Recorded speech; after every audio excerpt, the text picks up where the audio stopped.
প্রিয় ভক্ত, আজকে আমরা এমন কিছু বাণী আপনাদের মাঝে তুলে ধরব যা আপনাদের জীবনকে সুন্দর করে তুলবে। তাহলে চলুন আমরা ভিডিওটি শুরু করি। সফল মানুষের সাথে অসফল মানুষের প্রধান পার্থক্য শক্তি বা জ্ঞান নয়। পার্থক্যটা হলো সত্যিকার সফল হওয়ার ইচ্ছা। সফলতার একটাই রাস্তা, চেষ্টা চালিয়ে যাওয়া। একমাত্র নিশ্চুপ লোকই তার সফলতা দিয়ে তাক লাগিয়ে দিতে পারে।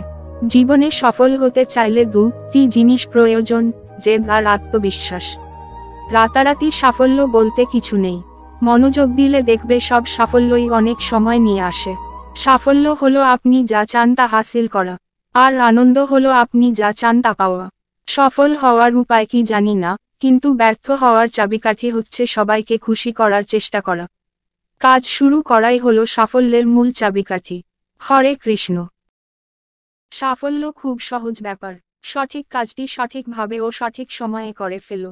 সংশয় যেখানে থাকে, সাফল্য সেখানে ধীর পদক্ষেপে আসে। জীবন যেমনই কঠিন হোক না কেন, অবশ্যই এমন কিছু আছে যা তুমি করতে পারবে এবং সে কাজে তুমি সফল হবে। হরে কৃষ্ণ।